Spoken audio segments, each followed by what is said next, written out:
நாம் பார்க்க போகிறோம். உபாகமத்தின் புத்தகம் 30:5 வாசிப்போம். அல்லேலூயா.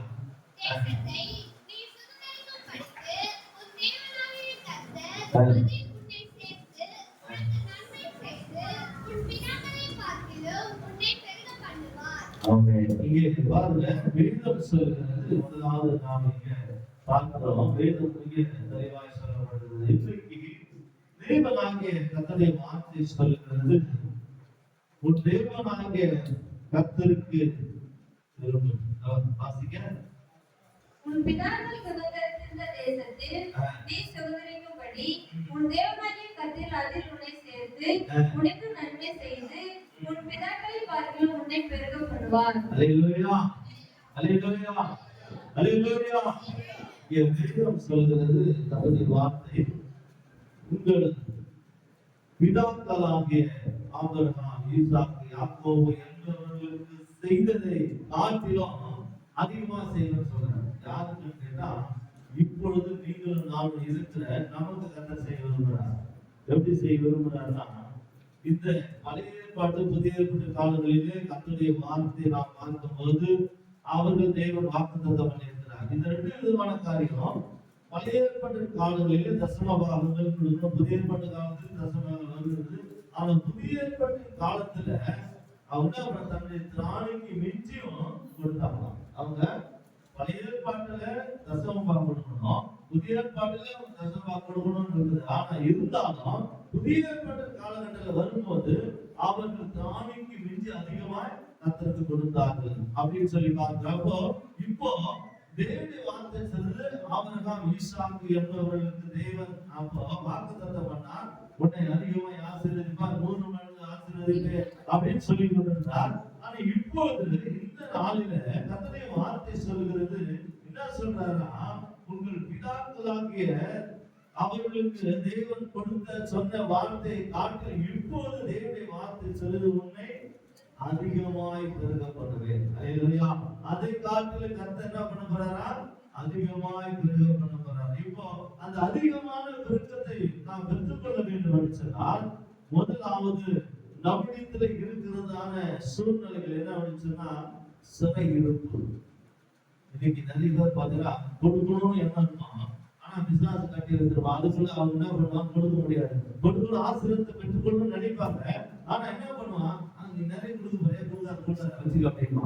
சில நேரத்தில் ஜெபிக்க போறியா, ஜெபிக்க அப்படியே இருக்குவான். சில நேரத்தில் நீ வேதத்தை வாசிக்கும் போது சாஸ்திரம் அப்படின்னா அந்த வேதத்தை வாசிக்காதபடி நம்ம தடை செய்யும். இதெல்லாம் ஒரு மனுஷனுக்கு ஒரு மனுஷன் அடிமையா இருப்பதுதான் இது முன்னேற்றத்துக்கு தடையா இருக்கிறது இல்லையா?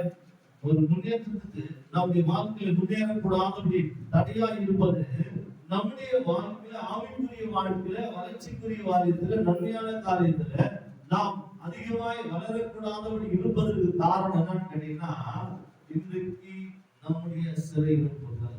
இந்த வேதம் சொல்கிறது, நம்முடைய பிதாக்களுக்கு தேவன் என்ன பண்ணுகிறார், 1000 மடங்கு 100 மடங்கு கர்த்தர் ஆசீர்வாதத்தை தந்திருக்கிறார். வானத்து நட்சத்திர கடற்கரை மணல் போல பெருகப்படும் சொல்லியிருக்கிறார். ஆனா அதை காட்டில் இந்த வேத வசனம் தெளிவாய் சொல்லப்படுகிறது. வாசிக்க மறுபடியும் இந்த வசனத்தை,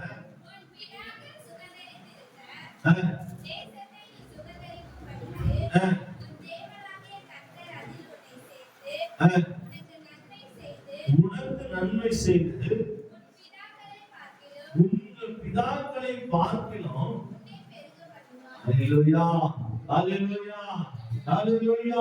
உங்கள் பிதாக்களை பார்க்கிறோம், உங்களை என்ன பண்ணுவேன், பெருக பண்ணுவேன். அப்ப அந்த பெருக்கத்துக்கு போகணும்னு சொன்னா, நாம் சிறை இருப்புக்குள்ள இருந்தா பெருக்கத்துக்குள்ள போக முடியாது.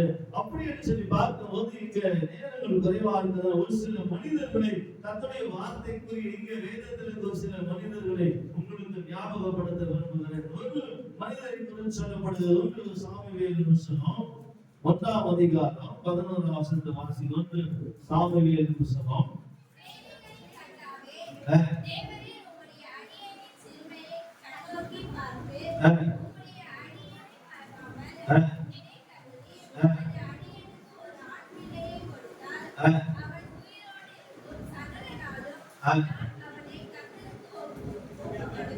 அஹ், உன் தலையின் மேல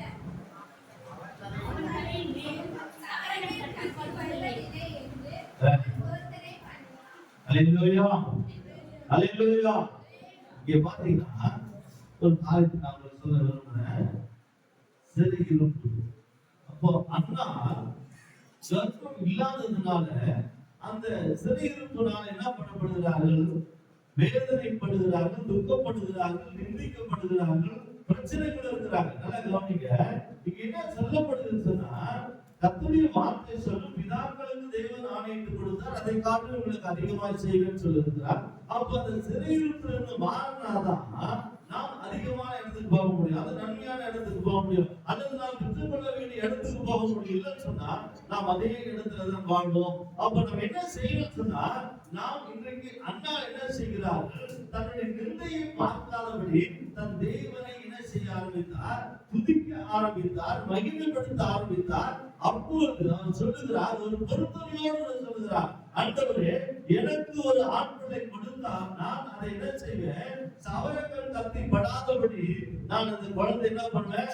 உமக்கு கொடுப்பேன்னு சொல்லி பொருத்தனை பண்ணுகிறார். அடுத்த வருஷம் வாசிங்க. அவர் கர்த்தருடைய சன்னதியில் வெகு நேரம் விண்ணப்பம் பண்ணுகிற போது ஆ. அவள் வாயை கவனித்துக் கொண்டிருந்தான். என்ன சொல்லப்படுதுன்னா, அப்போ அண்ணால் அங்க ஜெபித்துக் கொண்டிருக்கும் பொழுது ஏலி என்ன செய்கிறார்? அவருடைய முகத்தை பார்க்கிறார் தவிர அவருடைய உள்ளத்தை பார்க்க முடியாது. நல்லா கவனிங்க. அதுதான் நம்ம வாசித்தோம். மனிதன் முகத்தை பார்க்கிற கர்த்தர் இருதயத்தை பார்க்கிறார். அப்போ அவர் இந்த ஏலி பார்க்கிறது முழுவதும் என்னன்னு கேட்டீங்கன்னா, அப்படி முகத்தை மாத்திரம் பார்த்து கொண்டிருக்கிறார், வாய் அசைப்பு மட்டும் பார்க்கிறார். ஆனா உள்ளத்துல இருந்து என்ன போகுதுன்னு தெரியாது. அல்லேலூயா. நீங்க அநேகர் உட்கார்ந்து கொண்டிருக்கிறோம், வசனத்தை கேட்டுக் கொண்டிருக்கிறோம். ஆனா நம்முடைய மனசுல இருக்கிற சூழ்நிலைகள் யாருக்குமே தெரியாது. ஒன்று கர்த்தருக்கு தெரியும், இன்னொன்று நமக்கு தெரியும், இன்னொன்று வேற ஒரு ஆளுக்கு தெரியும். அல்லேலூயா. 3 பேருக்கு மாத்திரம் தான் நமக்குள்ள இருக்கிற காரியம் தெரியும். ஒன்று நாம் எங்க இருக்கிறோம் என்பதை நாம் உணர்ந்தால் மாத்திரம் தான் நம்முடைய வாழ்க்கையை மாற்ற வரும். அப்ப நாம் எப்போது அதை பெற்றுக்கொள்ள முடியும்? எப்போது நாம் அந்த விடுதலைக்குள்ள வரும்போது, எப்போது நாம் அந்த மாற்றத்துக்குள்ள வர வேண்டும் என்று சொன்னால், முதலாவது நம்முடைய சிறையிருப்பை மாற்ற வேண்டுமானால் தன்னை தானே அர்ப்பணிக்கப்பட வேண்டும். அல்லேலூயா. தன்னை தானே என்ன செய்ய வேண்டும்? அர்ப்பணிக்கப்பட வேண்டும். அர்ப்பணித்து மாத்திரம் பத்தாது, அர்ப்பணித்ததுக்கு பிறகு ஒரு காரியம் செய்யணும். உன்னுடைய இருதயம் முழுவதும் தேவனை சார்ந்ததாய் மாற வேண்டும். யாரை சார்ந்ததாய்? தேவனை சார்ந்ததாய். அப்பொழுது அவன் சொல்லுகிறார், 18வது வாசிங்க.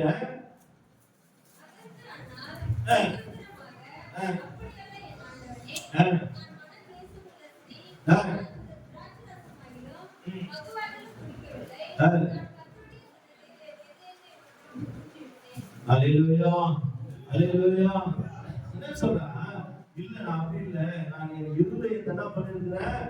உம்முடைய சமூகத்துல, ஆண்டுடைய பாதத்துல வைத்திருக்க, ஆண்டுடைய சமூகத்துல ஒப்பு கொடுக்கிறேன் சொல்லி அவர் என்ன சொல்லுகிறார்? அந்த ஏலியா சொல்லுகிறார். அந்த ஏலி பார்த்து கேட்கும் போது உதட்டை பார்த்து மாத்திரம் கேட்கிறார் தவிர, உள்ளத்துக்குள்ள இருக்கிற வருகிற கசப்பு, உள்ளத்துல இருக்கிற தவிப்பு, உள்ளத்துல இருக்கிற பாரம், உள்ளத்துல இருக்கிற அந்த அங்கலாய்ப்பு அவருக்கு தெரியல. அல்லேலூயா. உலகத்துல உன்னை பார்க்கிற மனுஷன், உலகத்துல இருக்கிற மனிதர்கள் பார்க்கிறது எல்லாமே உன்னுடைய முகத்தை மாத்திரம் பார்க்க முடியும், தவிர உள்ளத்தை பார்க்க முடியாது. இன்றைக்கு கர்த்தர் உன்னை பெருக செய்ய வேண்டும் என்று சொல்லி சொல்லியிருக்கிறார். நம்மை பெருக செய்ய வேண்டும் என்று சொல்லியிருக்கிறார். ஆனா இன்றைக்கு அதை பெற்றுக்கொள்ள முடியாததுக்கு காரணம் என்னன்னு பாத்தீங்கன்னா, நாம் கர்த்தருடைய சமூகத்துல நாம் கடந்து வருகிறதா இன்றைக்கு தேவ வார்த்தை சொல்கிறது. கர்த்தர் விசேஷமாக தேவனாகிய கர்த்தர் நம்முடைய இருதயத்தை பார்க்கிறவர். என்னத்தை பார்க்கிறவர்? இருதயத்தை பார்க்கிறவர். இருதயத்தை பார்க்கும்போது அங்க வேதம் சொல்லுது பாருங்க. அடுத்து நீங்க பார்க்கும்போது வேதம் சொல்லுது, அந்த 18 வசனத்தை வாசிங்க. வாசிங்க.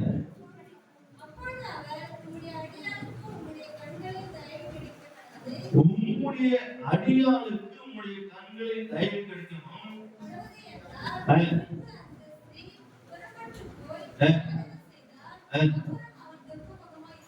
எப்படி இல்லையா?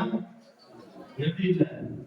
ஏன்னு கேட்டீங்கன்னா அவருடைய எல்லா பாரத்தை ஆண்டவர் கொண்டுதான். இதான் முக்கியமான காரியம். அவர் என்ன செய்யல, தான் சுமக்கல. இன்னைக்கு நிறைய பேர் நீங்க பாத்தீங்கன்னா நம்ம தான் சுமந்துக்கிறோம். நிறைய குடும்பத்தில், நிறைய வாழ்க்கையில், நிறைய பிரச்சனைகளுக்கு காரணம் யாருன்னு கேட்டீங்கன்னா ஆண்டவர் அல்லவே அல்ல. நல்லா கவனிங்க. நாம எப்போதும் நம்மை நாமே சுமந்துக்கிறோம்.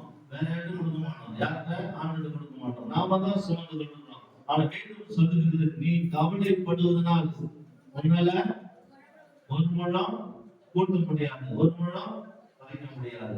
நீ கவலைப்படுவதனால் ஒரு முழம் கூட்டவோ குறைக்கவோ உன்னால முடியாது. அதுதான் சொல்றாரு.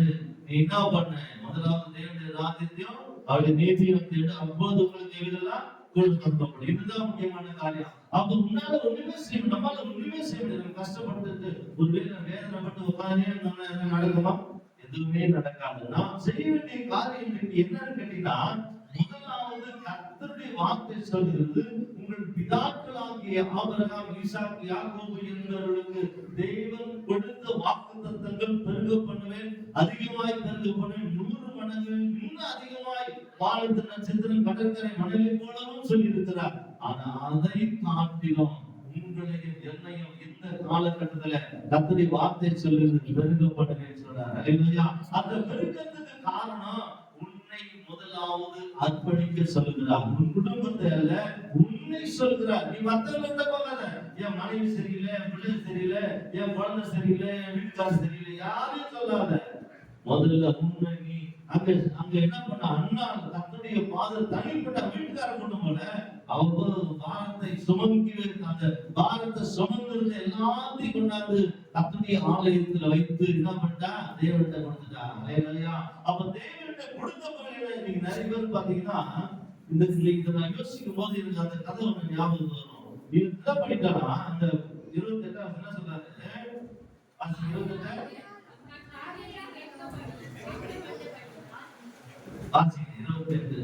ஆகையால் அவன் கர்த்தருக்கென்று கேட்கப்பட்டபடியினால் அவன் உயிரோடு இருக்கும் சகல நாளும் அவனை கர்த்தருக்கே ஒப்புக் கொடுக்கிறேன் என்றான். அவன் அங்கே கர்த்தரை பணிந்து கொண்டான். நல்ல கவனிங்க. அவன் சொல்லிட்டு என்ன பண்ணிட்டா, நான் சொல்லிட்டேன் சொல்லிட்டு போயிட்டான். அவளை முன்னேறி சொந்த துக்கமா இல்ல சந்தோஷமா முடிச்சுட்டு போயிட்டா. அவன் சொல்றாரு, அப்ப என்ன பண்ணாரா?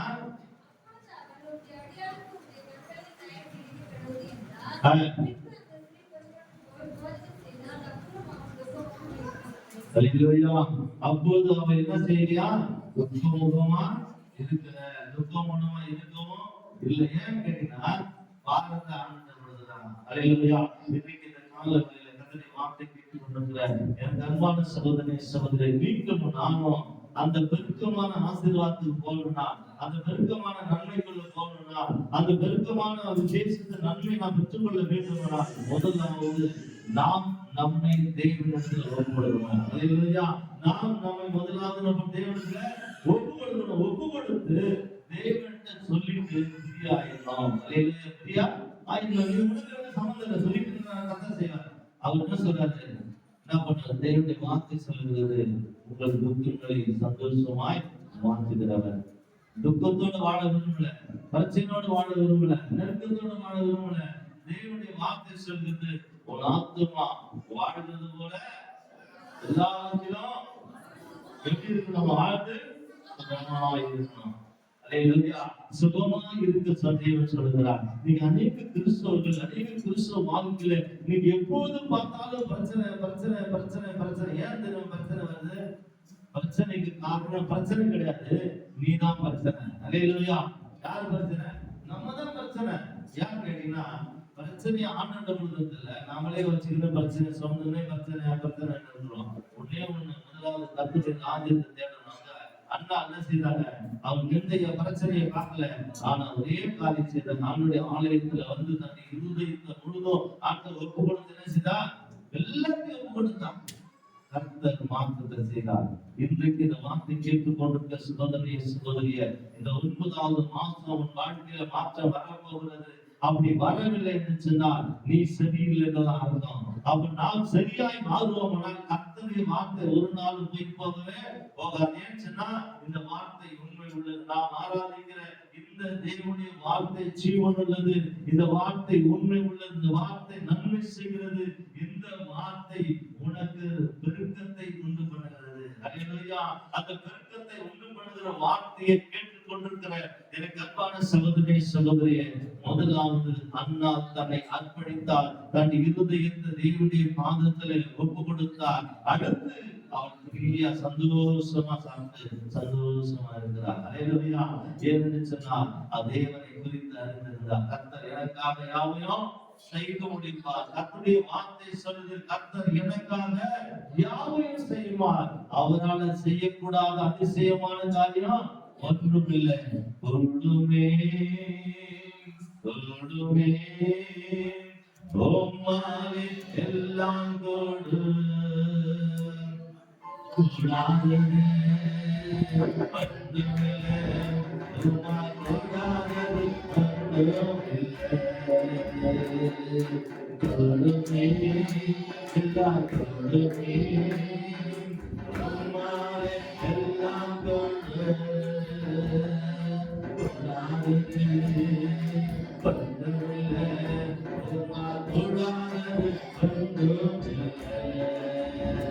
அல்லேலூயா. தேவனால் எல்லாம் கொள்ளும். அன்னாசி நிந்தையை மாற்றின தெய்வம் இன்றைக்கு உங்களுடைய நிந்தைகளை கேட்டுக்கொண்டிருக்க ஒவ்வொரு வாழ்க்கையில் இருக்கிற எப்படிப்பட்ட பிரச்சனை இருந்தாலும் கவலையே பட தேவை.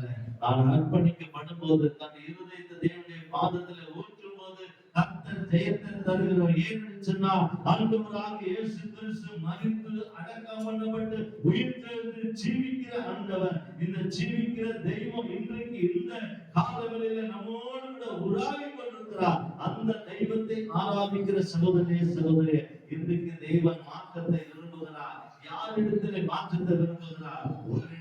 நம்மிடத்தில் தேவன் மாற்றத்தை விரும்புகிறார். தேவன் மாற்றத்தை செய்ய வல்லவராய் இருக்கிறார். ஆனா மாறுவதற்கு நாம் தயாராய் இருந்தால் கர்த்தர் மாற்றுவார். அல்லேலூயா. நாம் மாறுவதற்கு தயாரா இருந்தா மாத்திரம் தான் கர்த்தரால மாற்ற முடியும். நாம் மாற மாட்டோம்னு சொன்னா கர்த்தரால ஒரு நாள் ஒருபோதும் மாற்றவே முடியாது. ஏன்னு சொன்னா நாம் நம்மை மாற்றுவதற்கு தங்களை தாங்கள் அர்ப்பணிக்காவிட்டால் கர்த்தரால கிரியை செய்ய முடியாது. இந்த வார்த்தை ஒரு நாள் கிரியை செய்ய முடியாது. இந்த வார்த்தை அர்ப்பணிக்கிறவர்களுக்கு மாத்திரம்தான் அந்த வார்த்தை கிரியை செய்யும். நன்றாக போகிறவர்களுக்கு, கீழ்ப்படியாமல் போகிறவர்களுக்கு, அல்ல நான் இதை ஏற்றுக்கொள்ள மாட்டேன் என்று சொல்கிறவர்களுக்கு இந்த வார்த்தை கிரியை செய்யாது. இந்த வார்த்தை என்றைக்கு உன் வாழ்க்கையில இந்த வார்த்தை கேட்டுக்கொண்டிருக்கிற பிள்ளைகள் வாழ்க்கையில நன்மை செய்ய வேண்டும் என்று சொன்னார். கீழ்ப்படுகிற கிறிஸ்துவ வாழ்க்கை, விசேஷமாய் ஒப்புக்கொள்கிற கிறிஸ்துவ வாழ்க்கை, அதே சமயத்துல தன்னுடைய வாழ்க்கையில மாற்றம் வேணும் என்று சொல்லி விரும்புகிறவர்கள் வார்த்தையில தான் அந்த வார்த்தை கிரியை செய்யும். இன்றைக்கு இந்த வார்த்தையை கேட்டுக்கொண்டிருக்கிற சகோதரனே சகோதரியே, நாம் மாற்றத்தை கற்றுக்கொள்ள வேண்டுமானால் சிறையிருப்ப தேவன் மாற்ற வேண்டும். அல்லேலூயா. அந்த சிறையிருப்புக்கு சொல்லுகிறது யோவேலின் புத்தகம் 2ஆம் அதிகாரம் 27ஆம் வசனத்தை வந்து வாசித்து பார்த்தோம். யோவேலின் புத்தகம் 2ஆம் அதிகாரம் 27ஆம் வசனம் சொல்லுகிறது, நான் இஸ்ரவேலின் நடுவில் இருக்கிறோம் என்று நானே உங்கள் தேவனாகிய கர்த்தர் வேறொருவர் இல்லை என்றும் அறிந்து கொள்வீர்கள். என் ஜனங்கள் ஒருபோதும் வெட்கப்பட்டு போவதில்லை. என் ஜனங்கள் ஒருபோதும் வெட்கப்பட்டு போவதில்லை. ஹல்லேலூயா. கர்த்தரை கர்த்தரை மையப்படுத்தும். வேதம் சொல்லுகிறது, என் ஜனங்கள் ஒருபோதும் என்ன பண்ணப்படுவதில்லை? வெட்கப்பட்டு போவதில்லை. இந்த காலவெளியில அன்னால் வெட்கப்படல. இன்றைக்கு நீங்களும் நானும் வெட்கப்படாத மாறணும்னு சொன்னார். ஆண்டுடைய மாதத்துல தங்களை தாங்கள் அர்ப்பணிக்கப்படுவது கர்த்தர் உன்னை ஜெயமாய் நடத்துவார், மகிமையாய் நடத்துவார், விடுதலையாய் நடத்துவார், ஆசீர்வாதமாய் நடத்துவார். உன்னுடைய வாழ்க்கையில ஜெயத்தை கர்த்தர் தருவார். அதற்கு நாம் செய்ய வேண்டிய காரியம் நம்மை அர்ப்பணிக்கிறவன் கிறிஸ்துவ வாழ்க்கை. அடுத்த வசனத்தை வாசிக்கலாம். 1 சாமுவேல் புத்தகம் 26ஆம் அதிகாரம் 1ஆம் அதிகாரம் 26ஆம் வசனத்தை வாசிப்போம். 1 சாமுவேல் 1:26.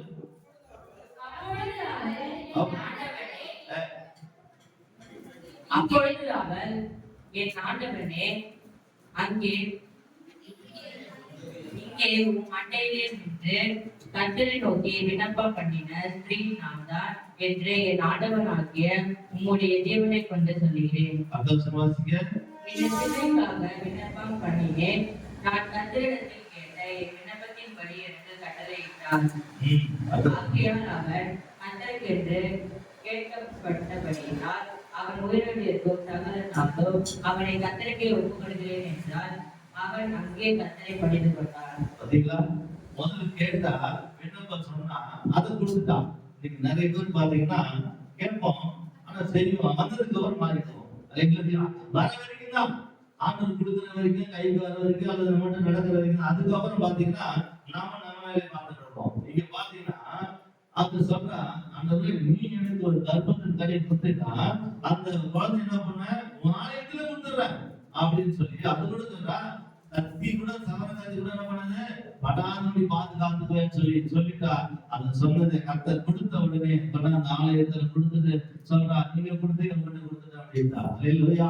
எனக்கு அன்பான சகோதரனே சகோதரியே, நான் பொருத்தனை பண்ணுவது பிரச்சனை இல்லை, அல்லது பொருத்தனை சொல்லுவது பிரச்சனை இல்லை, ஆனா அதை செய்யணும். அல்லேலூயா. அதை செய்வதற்கு அநேக கிறிஸ்தவர்களுக்கு மனம் இல்லை, அநேக குடும்பத்துக்கு மனம் இல்லை. கர்த்தருடைய விசேஷ சமூகத்துல இன்றைக்கு அன்னாள் சொன்னதை கர்த்தர் கேட்டார். அவர் கேட்ட பிறகு அவர் சொல்கிறார், என் தேவன் எனக்காக யாவை செய்து முடிப்பார் சொல்லி அவர் மறுபடியும் துக்கமுகமாய் இல்லாதபடி அவர் சந்தோஷமாய் அவர் சாப்பிட்டு திருப்தியாய் சந்தோஷம் மகிழ்ச்சியாய் இருந்தார். கர்த்தருடைய விண்ணப்பத்தை கேட்டு மறுபடியும் கர்த்தர் உதவி செய்தபடினால அதே குழந்தை கொண்டு வந்து ஆலயத்தில் கொடுத்து சொல்கிறார், இது உம்முடைய கொடுத்து நீங்க கொடுத்தீங்க கொடுத்துட்டேன்னு சொல்லி அவர் போனார். ஹல்லேலூயா. இதை கேட்டுக்கொண்ட சகோதரனே சகோதரி, உங்களையும் என்னையும் நேசிக்கிற ஆண்டவர், உங்களையும் என்னையும் விசாரிக்கிற அவர் பாதுகாக்கிற தெய்வம். இன்றைக்கு நாம் செய்ய வேண்டிய காரியம் அன்னாலை போல பொருத்தனை பண்ணுகிறது பிரச்சனை இல்லை, அதை கொடுக்கணும், அதை செய்யணும். அதை செய்யும் போது கர்த்தர் மாற்றத்தை செய்வார். இரண்டாவது ஒரு மனிதனை உங்களுக்கு சொல்ல விரும்புகிறேன். அடுத்து நாம் பார்க்கும்போது வேதம் சொல்லுகிறது, வாசித்து பாருங்க. மத்தேயு சுவிசேஷம் 5ஆம் அதிகாரம்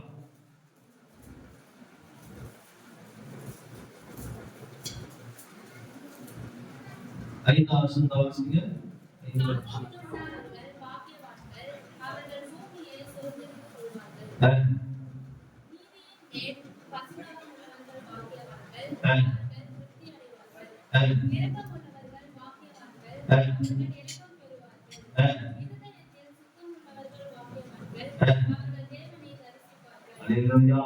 இருதயத்தில் சுத்தம் உள்ளவர்கள் பாக்கியவான். அவர் யார் தரிசிப்பாங்களா? கர்த்தரை. அப்போ அண்ணா கர்த்தரை துதிப்பதற்காக இருதயத்தை அந்த கொடுத்த தேவன் விண்ணப்பத்தை கேட்டார், நன்மை செய்தார். இன்றைக்கு உங்களுக்கும் எனக்கும் தேவன் நன்மை செய்ய விரும்புகிறார். அடுத்து இன்னொரு மனிதரை உங்களுக்கு நான் முன்பாக நிறுத்த விரும்புகிறேன். மத்தேயு சுவிசேஷம் 8ஆம் அதிகாரம் 5ஆம் வசனத்தை வாசிங்க. இயேசு கப்பர்நகூமில் பிரவேசித்தபோது ஒருவன் அவரிடத்தில் வந்து, ஆண்டவரே, என் வேலைக்காரன் வீட்டிலே குதூகலமாய் கிடந்து கொடிய வேதனைப்படுகிறான் என்று அவரை வேண்டிக் கொண்டான். அதற்கு இயேசு, நான் வந்து அவனை சுத்தமாக்குவேன் என்றார். நிருத்தமாக, ஆண்டவரே, நீர் வீட்டுக்குள் பிரவேசிக்க நான் சாத்தியமல்ல, ஒரு வார்த்தை மாத்திரம் சொல்லும், அப்பொழுது அவன் வேலைக்காரன் சுத்தமாவான். நான் அதிகாரத்துக்கு கீழ்ப்பட்டமாயிருந்தும் எனக்கு கீழ்ப்பட்டிருக்கிற சேவகம் உண்டு. நான் அவருடைய கோவினால் போகிறான், மற்றவருடைய வாகனங்கள் வருகிறான், என் வேலைக்காரனை இதை செய்யுங்கள் செய்கிறான் என்றான். இயேசு இதை கேட்டு ஆச்சரியப்பட்டு தமஸ்கு பின் செல்கிறவர்களை நோக்கி, இஸ்ரவேலர்களும் நான் இப்படிப்பட்ட விசுவாசத்தை காணவில்லை என்று மெய்யாகவே உங்களுக்கு சொல்கிறேன். ஆமென். அல்லேலூயா. இங்க இன்னொரு மனிதனை எங்களுக்கு சொல்றோம். அங்க அண்ணா கர்த்தருடைய பாதத்துல விழுந்து அவருடைய இருதயத்தை ஊற்றி ஜெபித்தா கர்த்தர் ஜெயத்தை தந்தார், கர்த்தர் அற்புதத்தை செய்தார். இங்க ஒரு மனிதன் நான் சொல்றேன், நான் எப்படிப்பட்ட ஆள் தெரியுமா? ஆண்டவர்கிட்ட சொல்றேன், நான் எப்படிப்பட்ட ஆள் தெரியுமா? நான் பெரியவன், நான் பெரிய பணக்காரன், நான் அதிபதி, இப்படி எல்லாம் இருக்கிறேன். ஆனாலும் கூட நீங்க என் வீட்டுக்கு வர்றது நான் பார்த்ததில்லை. ஒரே ஒரு மாத்த சொல்லுங்க, நான் பெரிய ஆள் தான், அவனுக்கு சொல்ற பெரிய ஆள் தான், ஆனாலும் நீங்க எங்க வீட்டுக்கு வர்றது நானு தகுதி இல்லை, ஒரே ஒரு வார்த்தை மாத்திரம் சொல்லுங்க அப்படின்னு சொல்லி அந்த 100க்கு அதிபதி ஆண்டவர்கிட்ட சொல்றான். அப்பதான் ஆண்டவர் சொல்றார், அவனுடைய விசுவாசத்தை பார்க்கிறார். அந்த மனுஷன் சொல்ற வார்த்தையை பார்த்து சொல்றாரு. இன்னைக்கு அங்க பார்க்கிற அண்ணாவுடைய முதல்ல பார்த்து ஏறி கேட்கிறாரு. இங்க ஆண்டவருடைய இந்த மனுஷனுடைய வார்த்தையை பார்த்து சொல்றாரு, இப்படிப்பட்ட விசுவாசத்தை யாருகிட்ட பார்க்கல, எனக்கு பின்னால வருகிற இஸ்ரவேல் ஜனங்கிட்ட நான் பார்க்கலையே. விசுவாசம் இல்லாத சந்ததி, விசுவாசம் இல்லாத ஜனங்களா இருக்கிறீங்களே, இப்படிப்பட்ட ஒரு விசுவாசம் உங்களுக்குள்ள வர வேண்டும் என்று சொல்லி அவர்களுக்கு இதை சொல்லி காண்பிக்கிறார். கிறிஸ்துவுக்குள் அன்பான சகோதரியே சகோதரியே, தேவன் உங்களை நம்மை அதிகமாய் பெருக செய்ய வேண்டுமானால், ஆசீர்வதிக்க வேண்டுமானால், முதலாவது அர்ப்பணிக்கிற கிறிஸ்துவ வாழ்க்கை, இரண்டாவது பொருத்தனையை நிறைவேற்றுகிற ஒரு கிறிஸ்துவ வாழ்க்கை, மூன்றாவது அங்க பார்க்கிறோம் அங்க விசுவாசத்துக்குரிய ஒரு வார்த்தை. நீங்க எத்தனையோ கிறிஸ்தவங்க இன்னைக்கு முன்னேறது காரணம் என்ன தெரியுமா? வேற யாரும் கிடையாது. நீ உட்படவே மாட்ட, நீ அழித்து போயிடுவ, நீ கெட்டு போயிடுவ, நீ நல்லாவே இருக்க மாட்டேன். யாரு பிள்ளைய பார்த்து, வீட்டுக்காரரை பார்த்து, கணவனை பார்த்து எல்லாம் அப்படிதான் சொல்லிட்டே இருக்கிறாங்க. நீ சொல்ற வார்த்தை அப்படியே படிங்க. ஏன்னா கர்த்தர் உனக்கு அதிகாரத்தை வந்திருக்கிறார். அல்லேலூயா. உன் வாயில அதிகாரம் இருக்குது. ஆனா நீ பேசுற வார்த்தை என்ன பேசுறதுன்னு தெரியாம பேசுறதுனால வாழ்க்கையில முன்னேற முடியல. அப்போ இங்க சொன்ன விசுவாசத்துக்குரிய வார்த்தை எப்போது நம்முடைய வாயிலிருந்து புறப்பட்டு வரணும். அல்லேலூயா. எப்போதும் நம்முடைய வாயிலிருந்து தான் வரணுமா? விசுவாசத்துக்குரிய வார்த்தை, சாபத்துக்குரிய வார்த்தை இல்ல. நம்முடைய வாழ்க்கையில் எப்போது விசுவாசத்துக்குரிய வார்த்தை, முன்னேறதுக்குரிய வார்த்தை பேசிக்கொள்வோமானால் கர்த்தர் அதை அப்படியே உறுதிப்படுத்துவார். 100க்கு அதிபதி சொன்னா அதை அப்படியே கர்த்தர் நிறைவேற்றினார். அல்லேலூயா.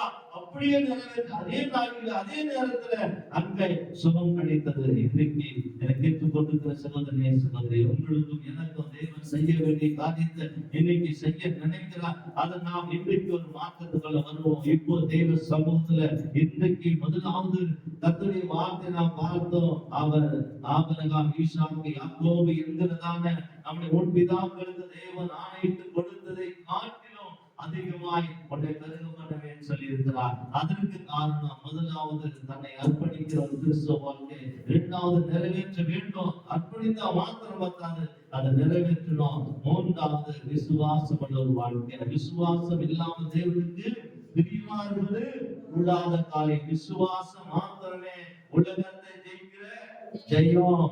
ஜெயம் கொடுக்கும். நம்ம எல்லாரும் நினைப்போம், தேவனுக்கு கோடி கோடி ஸ்தோத்திரம். ஆமென். வானமெல்லாம் ஸ்தோத்திரம். ஜெயம் கொடுக்கும் தேவனுக்கு கோடி கோடி ஸ்தோத்திரம்.